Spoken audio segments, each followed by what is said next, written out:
In this part three, people really should know why the Georgia State Board of Elections wanted the files that were just raided by the FBI in the Fulton County Election Board. Now, these files have been, there are two different groups, Voter Georgia and the Georgia State Board of Elections have subpoenaed those files. Both of them have the legal right to be viewing those files, but Fulton County has been fighting. Now, I've got here it's a little long. It's Sally Grubbs, Janelle King, and Dr. Janice Johnston of the Georgia State Board of Elections, or Election Board, saying exactly why they wanted to see those files. Also, why others wanted to see those files. It gets pretty wild because they go into it. They're wanting this information because they have been inundated with all kinds of requests. There have been complaints, there have been requests, there have been reports, and this is their job to cover this report. So they have subpoenaed those files legally, and Fulton County decided not to do it. They were supposed to be getting fined $10,000 a day, but John Furbier decided, no, let's not do that. Now, I've not got it. The three women are going to give their reasons why. And right after they do that, the executive director, James Mills, goes after John Furbier. Now, I don't have the. They went after John Furbier hard. Now, I don't know what's going on with John Furbier. I've been out of Georgia for a while now, so I don't keep up with the politics as well as I should. But it's pretty weird the way they go after him. They're saying that he wanted to quash what was going on with Fulton County. He was supposed to have had a conversation with the previous executive director, and he told the previous executive director that he wanted to quash everything dealing with Fulton County. I don't know if that's the case. He claims that that conversation never happened, but according to Janelle King and James Mills, they were told that this was a conversation that he had. There's a whole lot of weirdness going on with this, but let's get you into hearing this explanation from the state election board on why Fulton County records are. They even went to the FBI why they were demanding these records. And then I'm going to talk to you afterwards. Hey, folks, now that you're at my channel, there are four things I would love for you to do. The very first thing is think. Now, I'm the type of person that's not wanting Hobbes's Leviathan. I am not wanting a Maoist or Stalinist government. I am wanting freedom for everybody. So, what I cover, I want you to think about those things. Next, hit like, hit subscribe, because it really, really helps me out. Now, let's get back to the video. Yeah. Thank you. The next items on the agenda is old business. The first item is update on subpoena for 2020 election documents and ballots from Fulton County. Who added that to the agenda? Both of us, all of us. All I of mean, us, we Okay. all couple of did. the board. Comments or questions from the board related to that topic? Yeah, Mr. Chair, I don't mind starting. I haven't made a public comment around my thoughts surrounding the Fulton County seizure that took place. And so I wanted to provide that today. I've written them out, so I'm just going to read my notes. That's okay. Please. I think by now everyone is aware the FBI search and seizure that took place a few weeks ago. From day one, before anyone knew what was in the warrant, the narratives began to swarm, which we all began to hear. While it is public knowledge that I was contacted by the Bureau, I had no idea the seizure was going to happen or when it was going to happen. But I hoped for it because, as you know, we also subpoenaed for those same documents. But let me tell you why. When I joined this board, Speaker John Burns gave me one requirement, and that was to do the right thing. That was my only mission. I knew that I had a lot to learn. I knew that there were opposing perspectives and a deep-seated mistrust in our system. But what I did not expect was the number of people who would insist that the election was perfect and one of the best in the country, yet cannot explain how the process actually works once the ballot leaves the voter's hand. That's where I felt like I could assist the most. I'm here to shine the light on issues that have stayed in the dark, that have kept people in the dark. Who you vote for is the only secret part of the election. Every other step must be transparent and it must be easy to understand. So you can't do your duty as a citizen if you don't have that understanding. So to be clear, we're not here because of conspiracy theories. We're not here because of sore loser activists. We're not here because a little bit of fraud that wasn't enough to change the outcome. And we're certainly not here because of some power trip to target Fulton County. We're here because our election has been in question for a long time, well before 2020. In 2018, Stacey Abrams distrusts the process, claiming of vote flipping, hacking vulnerabilities, and machine crashes. Many of the same people who are upset with her questioning today, many of the same people who were upset with us questioning the elections today supported her back then. We fast forward to 2020, and we all went to sleep with Trump in the lead. Our Secretary of State even confirmed in an interview on election night that Trump's lead was significant. We woke up and the lead was gone. That raised questions, and it should be rightful questions. It's okay to question. After the first hand count, it was discovered that 4 counties forgot to upload 6,000 ballots, 1,300 of which were from Trump. Over the course of 3 audits, we got 3 different outcomes. Unfortunately, the machine audit said Biden won by 12,670 votes. The hand count showed a lead by 12,284 votes. The certified vote landed at 11,779 votes. Our job is to make sure your vote is not only cast without barriers, but that it counts. Your vote is disqualified if it isn't cast, but it's also disqualified when it's cast and isn't counted properly. It's disqualified when a coding error causes you to vote for the wrong candidate. It's disqualified when someone who isn't legal votes 23 times in our elections and votes on how your taxes are to be spent. It's disqualified when 300 people vote in your city race without you knowing, giving you a council member you did not elect. It's disqualified when a neighboring voter decides who your mayor will be, effectively canceling your voice. We are here because the public asked. Americans did their duty. They researched, they asked questions, they demanded answers. Because of that, we now know there were ballots that were double counted and tabulated. As we can all see, the recounts were off. Thanks to the efforts of many, we now see that our voter rolls are inflated statewide. And they were inflated when nearly 7 million ballot applications were sent to every registered voter, meaning a house where one person lives could have received multiple applications. This opens us up to ballot harvesting like never before. But this isn't a problem that is new.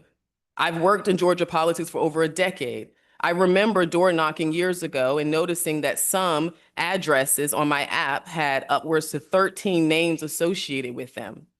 And when I knocked on the door and spoke to the resident, I was told that only 2 people lived there and that the rest of the people on the list were previous tenants. That was over a decade ago. Yet there's still a consensus from some that we are not to question our elections or our elected officials, which could not be further from the truth. Protecting this republic isn't just the job of a politician. It requires personal responsibility from every one of us. There is a universal rule in politics that when the people drop the ball on our duty, the government will always be there to pick it up. And we're not going to like how the government carries it. Voting isn't just a choice, it's a duty. It is the price of admission for a free society. And right now, we are being forced to play the role of the adult in the room. And let's be honest, being the adult is difficult. It means making the tough calls. It means demanding standards when everyone else is shouting for convenience. Americans have drawn the line in the sand. It is us saying that our sovereignty is not up for negotiation and our votes are not up for erasure. The only thing that separates us from a banana republic is our ability to choose our own leaders. And right now, the level of vulnerability in our system puts all of our votes at risk. This isn't because our election workers are bad people. It's because they have bad leadership. As a result, they are underfunded, overworked, and left to fend for themselves as if we're living in the wild, wild west. The days of defending those we elected to represent us are over. We are not here to trust the words of politicians who seek their next office the moment they win the first one. We are here to hold them accountable to the job that we hired them to do. We are not the bad guys. Those who break their oaths are. The moment we start listening to weak narratives and parroting misleading talking points is the day we hand over our power and lose this country. It's time to stop making excuses for a broken system and start verifying the one thing that keeps us all free, and that's the American vote. And if you don't guard it, if we don't guard the gate, nobody will. That's my thoughts. Thank you. Thank you, Member King. Any further questions, comments on this topic? Mr. Chairman, I have a lot of thoughts on this for the subpoena for the documents. And I do listen to the left and to the right, because when, for example, yesterday I had someone call and say, "Thank you for treating the people from Morgan County with such respect and compassion." And when people are up here giving public comment, I don't look at them as what their party, if we registered by party here in Georgia, which we don't, but if we did, I don't look at people through the lens of whether they're left or they're right. I look at what's right and what's wrong. And before I came on this board, and there were the subpoenas issued to Fulton County, and they had not complied. And then it said, well, we were gonna comply. We were about to. And there's criticism over looking at the 2020 election. For me, it's not about the 2020 election solely. It is about everything from 2020 before and forward. Because clearly with the cases that we hear, things are not okay. Things are not okay in Fulton County. And so, yes, I agree. I was relieved when the action was taken, because clearly our subpoena was being disregarded. It was being fought in court, and there was no resolution. So what do you do when a county won't comply with a process? When we as the state election board are charged with certain duties by our legislature, and we are just given the responsibility by the legislature to do what we do, and then a county won't comply. And unfortunately, I was thinking about this yesterday as we had lunch together. We've had allegations of being dysfunctional and that kind of thing. And I thoroughly enjoyed spending time with everyone yesterday. We are all good people just trying to do the right thing. And at the end of the day, We might vote differently, but we're trying to follow a process. And if Fulton had followed a process, the DOJ would never have gotten involved. And the fact of the matter is, they had already been to court to destroy the records. And I find it so ironic that they're fighting so hard to get them back. And so it makes me think, what else is there that they don't want the public to know? What else is there that they do not want you, we the people, the consent of the governed? What else is there that they do not want you to know? And unfortunately, we don't have an answer to that at this point in time. And I agree with Member King. It's a reflection of poor leadership. We deserve transparency. We deserve honesty. And that's not partisanship. But unfortunately, the fourth arm of our activities here is the press and the media. And unfortunately, the press and the media are sensationalizing this, and they are not printing the entire truth of what we say. And so my father taught me as a child, never pick a fight with someone who prints newspapers and buys ink by the barrels, right? And there seems to be an unending depth of ink that they will use to print one side of the story. And so I'm asking the press today, tone it down. If you're going to report on the story, if you're going to report on the Department of Justice, if you're going to report on the FBI, if you're going to report on Fulton County, tell the whole truth and nothing but the truth. That's your job. Your job is to report the news. Your job isn't to take sides. But unfortunately, in this day and age, we have the press taking sides and broadcasting a narrative that is so one-sided. You are going to get somebody hurt if you don't stop it. Because yesterday we saw that there was going to be a press conference with faith leaders. I trust that that went okay. I don't really know. This is not something that should be sensationalized. This is something that we, the people, deserve honesty, truth, sunlight, transparency, and accuracy in our elections. That's what we want to see. So thank you, Member King, for your comments. Member Johnson, do you have some comments? Please.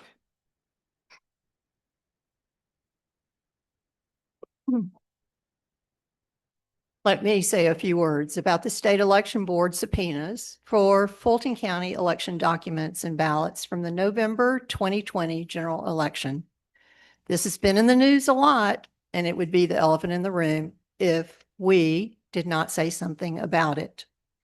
First, the Georgia legislature is tasked under the United States Constitution and the Georgia Constitution with running elections and setting, at least for federal elections, the manners of those elections. The Georgia legislature has created the State Election Board, this body, to conduct investigations and make determinations with respect to violations of its election code. The Georgia legislature has also created the county boards of registration and elections with specific responsibilities for election administration in those counties. Contrary to what some people think, including Rob Pitts, the chairman of the Fulton County Commission, the election board in Fulton County is not beholden to the county in fulfilling its duties. In fact, the county is charged by the legislature with very few responsibilities, and the home rule amendments to the Georgia Constitution specifically do not apply to the conduct of elections or ownership and retention of election documents and ballots. It is important to understand this basic framework in order to try to make sense of the current craziness that is going on. The 2020 election generated an unprecedented number of complaints, investigations, and cases to be heard by the State Election Board. Many citizens filed complaints with the State Election Board regarding the 2020 election. It took citizens years to obtain election records. In a significant number of cases, the legally required election documents were simply not provided or retained. Let me repeat that. Election documents required to be preserved under state and federal law were not maintained. Intentional destruction of election documents is a felony under federal and state law. We do not know why election documents are not readily available, but we do not want a system where documents required for transparency and accountability are not kept. We do not want a system where county officials and sometimes state officials think it is okay to overwrite or not preserve records. In some cases, the state election board needs basic election documents to investigate allegations of election code violations. It also appears that some complaints, cases, or investigations were inexplicably delayed or even dismissed without the knowledge or approval of the board. Many cases were dubbed unsubstantiated only because legally required election documents were not provided, even by repeated requests and subpoenas. The state election board simply addresses the cases brought to the board by the Secretary of State investigators, and if indicated, proceeds with further investigations, like what resulted from the Rossi-Moncla complaints and the David Cross complaint. The governor called for an investigation of the Rossi complaint, and the state election board complied. However, Fulton County did not comply with providing election documents, correcting duplicate counts of ballots and votes, safeguarding ballot scanner tabulator documents, working out backroom prearranged deals before the case was heard, providing a mutually agreed upon monitor team, preserving and retaining election records, or responding to subpoenas, to name a few deficiencies. Every effort to complete the investigation of the Rossi allegations was met with interference, delay, and obstruction. So, the state election board served 2 sets of subpoenas. Please inform Lauren Collins he's confused about that. To Fulton Clerk of the Court and Fulton County BRE, because as predicted, a do-si-do dance was performed by lawyers in Fulton County to avoid access to the election documents and ballots. The first set of subpoenas was for specific election documents served on November 5th, 2024. The second set of subpoenas was for the ballots and oath envelopes sent on October 6, 2025. After more than a year of interference, frustration, and legal obstruction, the state election board called upon the assistance of the Secretary of State, the State Attorney General, the Federal Department of Justice. A request was made to the DOJ, who heard our request to the SOS and AG for assistance and took notice of the Fulton County election irregularities that had been alleged but not investigated, and intervened.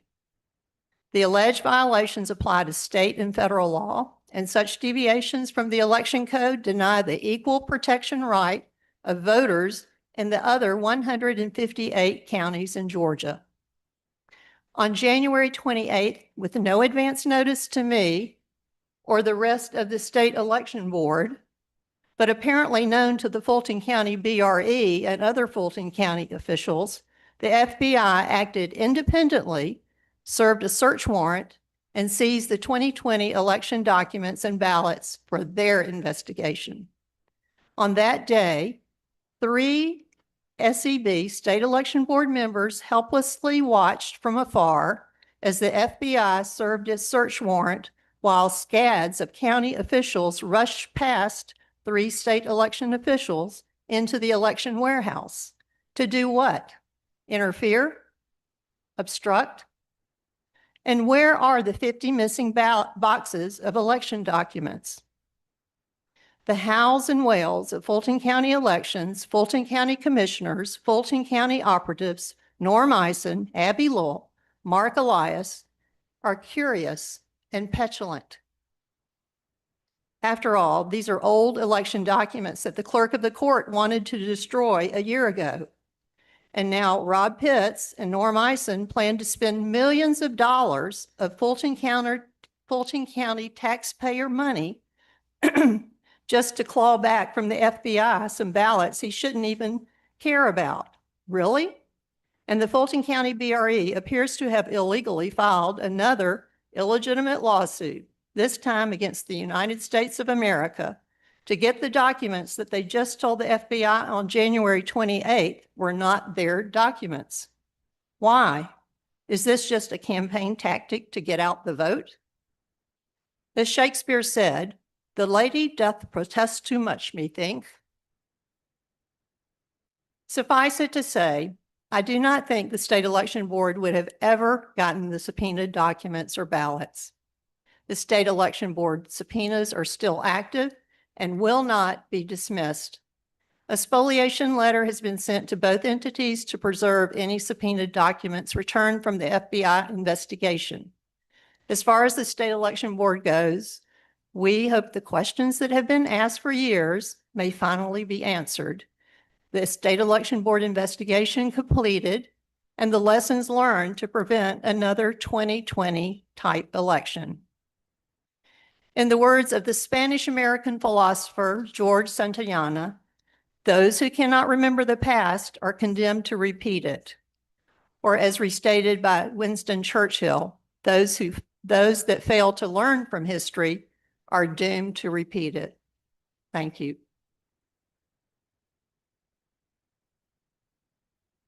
Mr. Chair, I do have one bit of business regarding the spoliation letter.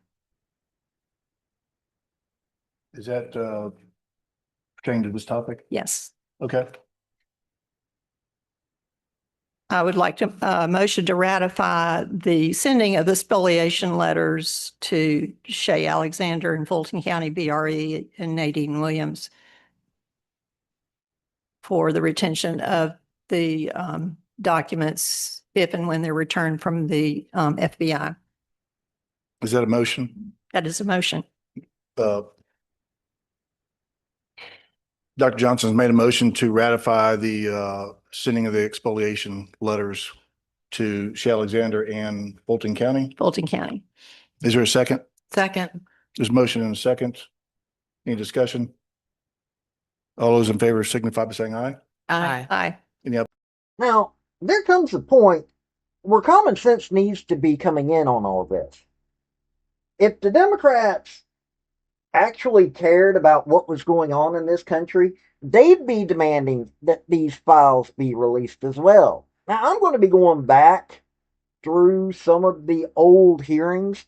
We're talking like 10 hours a piece of watching. But we're going to cover this. We're going to let you see what the state board has had. Plus, I got permission. There is a gentleman by the name of Class E. It's CLASSE. It's a capital E, capital C. He's done some interviews and he's covered this. So you should also go to his channel. This is a rather nasty situation that is occurring right now. It is about voting in our country. Now, everybody is mostly focused on the fact that this election affected Donald Trump. But I'm going to tell you something even more insidious. The 2020 election in Georgia, all of a sudden you had 2 Democrats that were elected to the Senate. 2 Democrat senators from a red state. A state that rarely in statewide offices, do you get a Democrat. All of a sudden, you've got 2 Democrat senators, and it's one of the states that went to Biden. There were a lot of shenanigans. These records have been gone through. I've already covered the voter rolls. I've covered why it's taking so long to get to the elections. Now you're hearing the reasons why the state election board wanted these records, why the nonprofit group that has gone to court has wanted these records, and now the FBI wants these records. There's actual thought processes because of the evidence that's already been found that there is criminal activity involved with them. We know that there were people in Georgia that weren't supposed to be voting that were. We know that there are people that are registered to vote in a state that after 3 years of inactivity, legally, they have to be removed from the voter rolls. But all of a sudden, you're